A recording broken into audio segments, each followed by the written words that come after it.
Okay, so what is true humility? In the Christian world, we hear the word humble all the time, right? So we hear all the time from James that God opposes the proud but gives grace to the humble. And we always hear people say, I'm so humbled whenever they receive promotion or blessing in their life. And it's had me thinking, what is true humility? So looking it up on Webster's, we know that humility is basically being modest. It prevents you from being too proud or haughty or full of yourself, right? So that's what humility is in the dictionary. But I would go as far as to say that humility is actually the most godlike quality that we can have. Because when you think about it, who was the most humble of everyone? It was God, right? He humbled himself into the form of a baby to save the whole world. So obviously if God did it, we should do it. It's the most godlike quality that we can attain. And just a couple points that I have on true humility. The first one is this. I believe that there is a fine line between true humility and insecurity. I think that sometimes we have this pressure to almost look humble, and God never commands us to look humble. But it's in our insecurity that we sometimes sort of shrink into whenever we're meaning to be humble.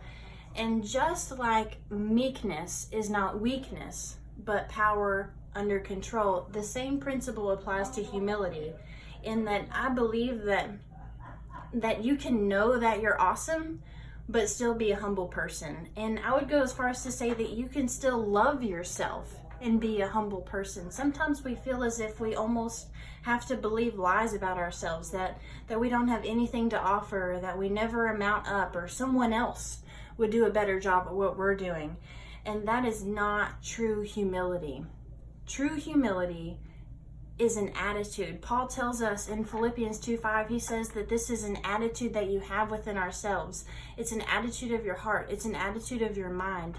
And I would go as far as to say that it's an attitude of knowing that you're amazing, knowing that you're awesome, knowing that you were created in the image of Christ, that he equips you to do whatever you're doing, but still able to sit low and have a teachable spirit and receive. No matter how much education you have, no matter how much experience, knowledge of anything in the world, you know that you're truly humble whenever you're able to sit low and receive, regardless of everything that you know about the situation. And for a long time, I teetered in between being a humble person and just flat out being an insecure person, and not thinking that I had much to offer, not thinking that I amounted up to something. And we know that God, he opposes the proud and gives grace to the humble. And I think oftentimes I call it the humble stumble, where we sort of fall into a place of thinking, that I'm not enough. And in a twisted way, we think that false humility is going to get us somewhere. And then we notice, I'm not getting that grace that James talks about. And I believe it is my heart for us to love ourselves, for us to start agreeing with God about what he says, for us to start agreeing with these positive attributes that he speaks over us and sings over us forever. And I also believe that our lack of humility, we know that the opposite of humility is pride, right? And when we think of pride, we think of people that are beating their chest and they're so full of themselves. And that's very true. That is the opposite of humility. But sometimes, especially if you're like me, not only do you have to check yourself in that area, but you also have to check yourself in the area of that you're lacking humility because you may be too afraid to sit low and let God sit high. And what I mean by that is by taking your proper place. Remember that God is sovereign, and he says that we are to humble ourselves under his mighty hand, therefore be exalted. So that means that first we have to be under his hand to begin with. And sometimes we have to take our hands out of the situation and humble ourselves to sit low and let God sit high in your life and do his thing. And what I mean by that is that sometimes we're almost afraid to release control of the situation. Sometimes we're afraid to let God be God. And I propose to you that true humility is a byproduct of trust. And I'm here to encourage you and let you know that it is safe You are safe to sit low and let God be God.